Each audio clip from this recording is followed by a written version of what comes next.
Capítulo 22. El bien y el mal. El bien y el mal no existen.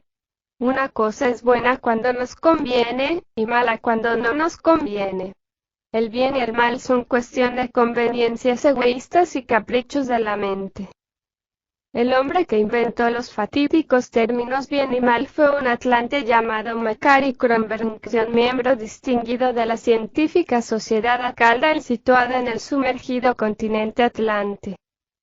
Jamás sospechó el viejo sabio arcaico el daño tan grave que iba a causar a la humanidad, con el invento de sus dos palabritas. Los sabios atlantes estudiaron profundamente todas las fuerzas evolutivas, involutivas y neutras de la naturaleza. Pero a este viejo sabio se le ocurrió la idea de definir las dos primeras con los términos bien y mal. A las fuerzas de tipo evolutivo las llamó buenas y a las fuerzas de tipo involutivo las bautizó con el término de malas. A las fuerzas neutras no les dio nombre alguno. Dichas fuerzas se procesan dentro del hombre y dentro de la naturaleza, siendo la fuerza neutra el punto de apoyo y equilibrio. Muchos siglos después de la sumersión de la Atlántida con su famosa Poseidonis, de la cual habla Platón en su República, existió en la civilización oriental ticleamisayana un sacerdote antiquísimo, que cometió el gravísimo error de abusar con los términos bien y mal, utilizándolos torpemente para basar sobre ellos una moral. El nombre de dicho sacerdote fue Hermanato Ora. Con el devenir de la historia a través de los innumerables siglos, la humanidad se vició con estas palabritas y las convirtió en el fundamento de todos sus códigos morales. Hoy en día estas dos palabritas las encuentra uno hasta en la sopa. Actualmente hay muchos reformadores que quieren la restauración moral, pero que para desgracia de ellos y de este afligido mundo tienen la mente embotellada entre el bien y el mal. Toda moral se fundamenta en las palabras bien y mal, por eso todo transformador moral es de hecho un reaccionario. Los términos bien y mal sirven siempre para justificar o condenar nuestros propios errores. Quien justifica o condena no comprende. Es inteligente comprender el desarrollo de las fuerzas evolutivas, pero no es inteligente justificarlas con el término buenas. Es inteligente comprender los procesos de las fuerzas involutivas, pero resulta estúpido condenarlas con el término de malas. Toda fuerza centrífuga puede convertirse en fuerza centrípeta. Toda fuerza involutiva puede transformarse en evolutiva. Dentro de los infinitos procesos de la energía en estado evolutivo existen infinitos procesos de energía en estado involutivo. Dentro de cada ser humano existen distintos tipos de energía que evolucionan, involucionan y se transforman incesantemente. Justificar determinado tipo de energía y condenar otro, no es comprender. Lo vital es comprender. La experiencia de la verdad ha sido muy rara entre la humanidad debido al hecho concreto del embotellamiento mental. Las gentes están embotelladas entre los opuestos bien y mal. La psicología revolucionaria del movimiento gnóstico se basa en el estudio de los distintos tipos de energía que operan dentro del organismo humano y dentro de la naturaleza. El movimiento gnóstico tiene una ética revolucionaria que nada tiene que ver con la moral de los reaccionarios ni tampoco con los términos conservadores y retardatarios del bien y del mal. Dentro del laboratorio psicofisiológico del organismo humano existen fuerzas evolutivas, involutivas y neutras, que deben ser estudiadas y comprendidas profundamente. El término bien impide la comprensión de las energías evolutivas debido a la justificación. El término mal impide la comprensión de las fuerzas involutivas debido a la condenación. Justificar o condenar no significa comprender. Quien quiera acabar con sus defectos no debe justificarlos ni condenarlos. Es urgente comprender nuestros errores. Comprender la ira en todos los niveles de la mente es fundamental para que en nosotros nazca la serenidad y la dulzura. Comprender los íntimos matices de la codicia es indispensable para que en nosotros nazca la filantropía y el altruismo. Comprender la lujuria en todos los niveles de la mente es condición indispensable para que en nosotros nazca la castidad verdadera.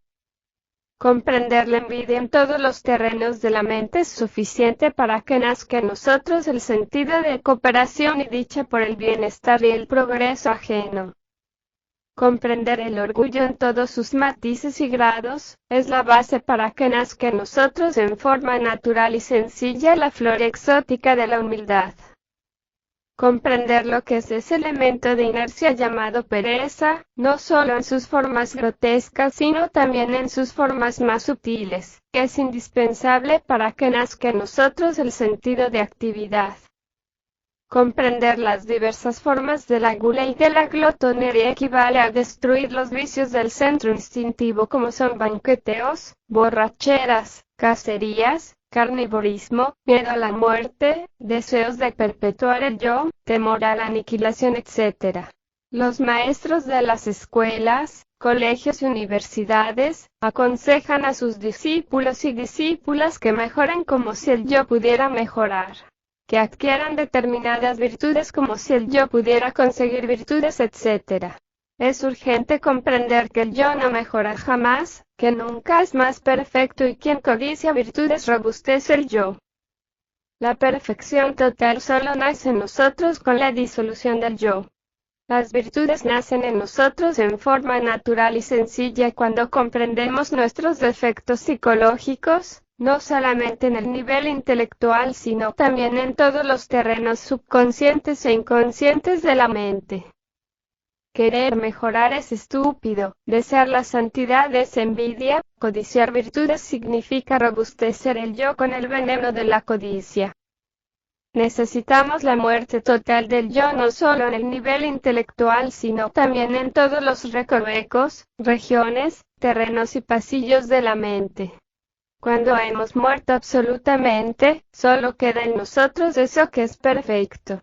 Eso que está saturado de virtudes, eso que es la esencia de nuestro ser íntimo, eso que no es el tiempo. Solo comprendiendo a fondo todos los infinitos procesos de las fuerzas evolutivas que se desarrollan dentro de nosotros mismos aquí y ahora. Solo comprendiendo en forma íntegra los distintos aspectos de las fuerzas involutivas que se procesan dentro de nosotros mismos de momento en momento, podemos disolver el yo. Los términos bien y mal sirven para justificar y condenar pero jamás para comprender.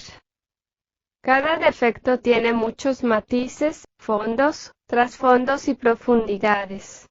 Comprender un defecto en el nivel intelectual no significa haberlo comprendido en los distintos terrenos subconscientes, inconscientes e infraconscientes de la mente.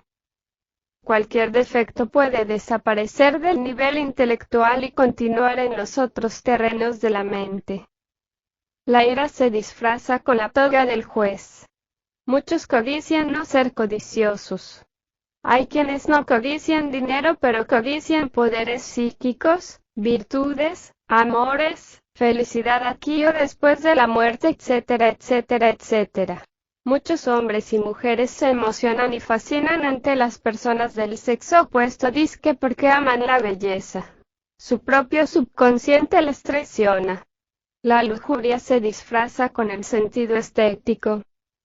Muchos envidiosos envidian a los santos y hacen penitencia y se azotan porque desean también llegar a ser santos.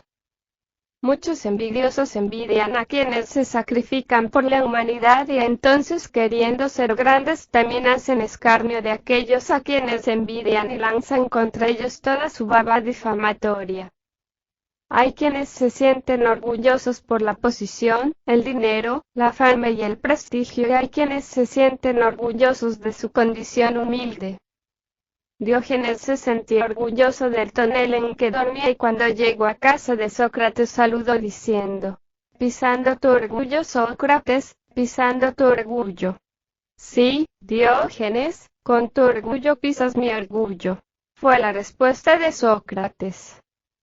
Las mujeres vanidosas encrespan los cabellos, se visten y adornan con todo lo que pueden para despertar la envidia en las otras mujeres, pero la vanidad se disfraza también con la túnica de la humildad.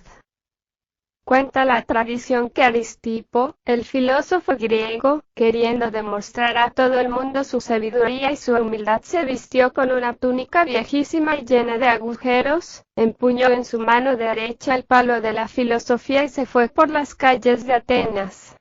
Cuando Sócrates le vio venir, exclamó: «¿Se ve tu vanidad a través de los agujeros de tu vestidura, oh Aristipo?»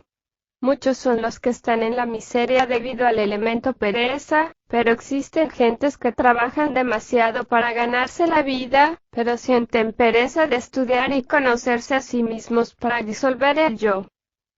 Son muchos los que han abandonado la gula y la glotonería, pero desgraciadamente se emborrachan y salen de cacería. Cada defecto es multifacético, se desarrolla y procesa en forma graduativa desde el peldaño más bajo de la escala psicológica hasta el peldaño más elevado. Dentro de la cadencia deliciosa de un verso, también se esconde el delito. El delito también se viste de santo, de mártir, de casto, de apóstol, etc. El bien y el mal no existen. Dichos términos solo sirven para buscar evasivas y eludir el estudio profundo y detallado de nuestros propios defectos. Samael Aumeor.